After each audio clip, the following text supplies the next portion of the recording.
What's going on, guys, and welcome to Rabbit's Used Cars. So I had a funny situation happen. I have certain stories that I get asked about over and over and over and over and over again. And one, it's funny when you make these videos, and whether here, Vinwick or whatnot, the ones that you think will do good are usually the ones that are eh. And then the ones that are like, it's weak, but it'll work, go ape shit. The bumper to bumper story. And all that really happened. And it was funny, but that story blew up. And I get asked about that Land Rover every day, it seems like. We're going to give you bumper to bumper 2. And this right hand to God happened.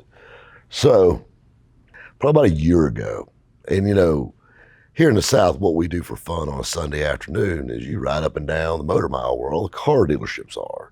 And what you do, go look at new cars and eyeball things and do a little window shopping, as we like to call it, and just checking out stuff, see what prices of stuff are, and just checking out their inventory, seeing what they got. And well, this is back when they had inventory, thanks COVID. We're riding around and we had, keyword, a Maserati dealership here in Greenville.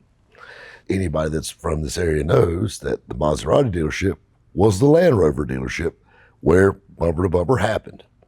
Anybody that knows me knows that I'd rather have a sister working in a whorehouse than a Maserati sitting in my driveway. But, intriguing.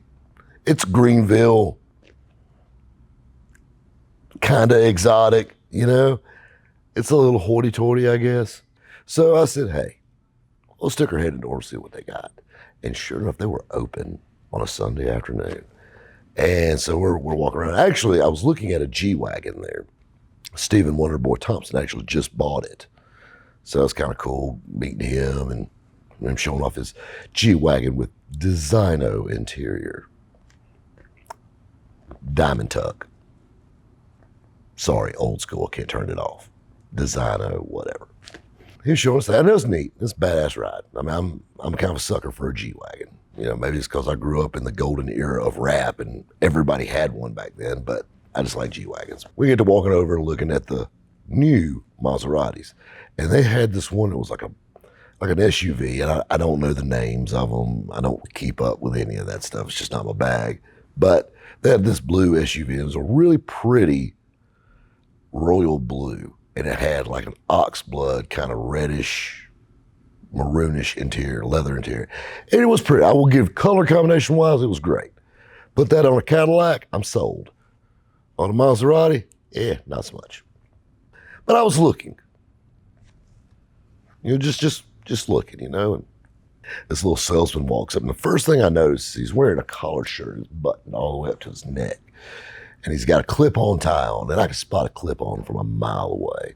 Something I take pride on is knowing how to tie a tie. I think that's part of being a man, is knowing how to tie a tie. I don't wear a tie every day, but whether that wedding, that funeral, or going to court, and you need one, I can do that, and I take pride in tying a good Windsor knot. It is what it is. Keep in mind, I worked in dealerships. I know how that works. Not everybody's walking off the cover of GQ. Well, then I noticed he had like a razor, like a straight razor, like, the ones like the old school guys used to shave with, was on his hand right here. I mean, tattoos are a thing now. Everybody's got them. And he said, you would absolutely love this Maserati. I said, oh, would I? He goes, yes. He said, to be honest with you, he said, I don't know if you know much about cars. And I said, just a little bit.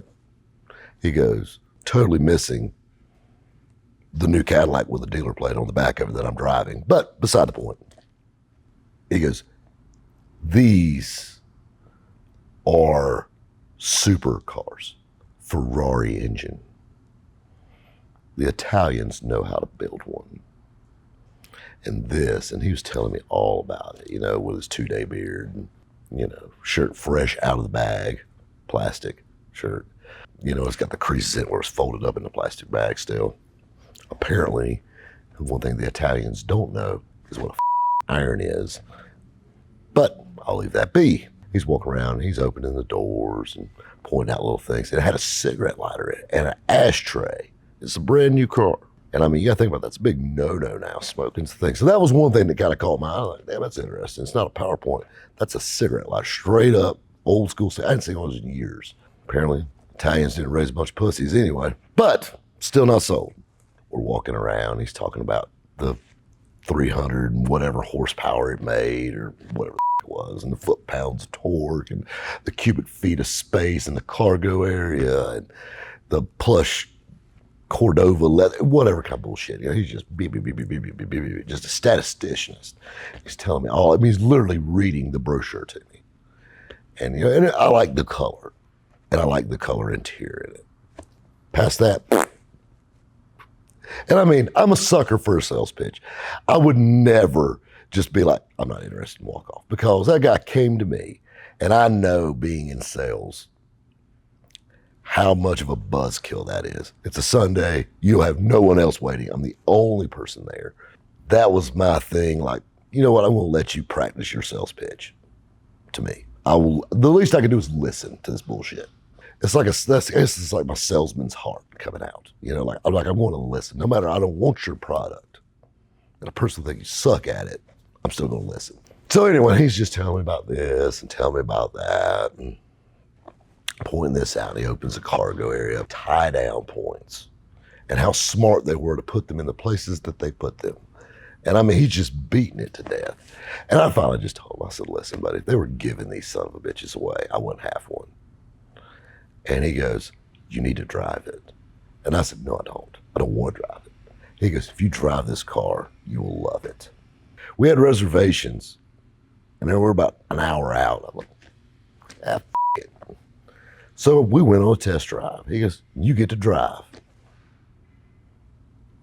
So, you know, we pull out and riding around. Keep in mind, I was born and raised here. I know every damn town in this road. And he's telling me Greenville history, which is kind of funny. And he's not from here.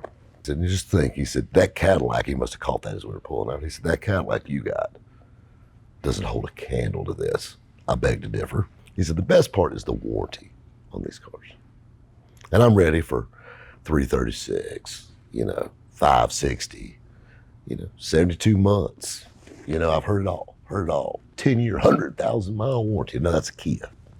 I'm ready for it, you know. He goes, this is the thing. The car we're driving is a certified pre-owned. He said it was a demo, you know, it's got driven just a little bit, yada, yada, yada, but it's got the full factory warranty. And he said, unlike most warranties that cover just drivetrain after a certain amount of time, ours is bumper to bumper.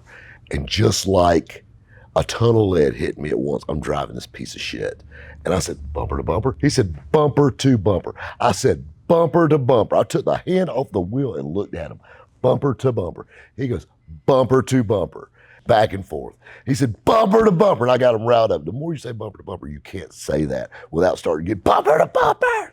And like we were screaming at each other in the car. So we pulled it back in and I walked around it. And he goes, what do you think? And I said, I think you didn't sell one a day, bud.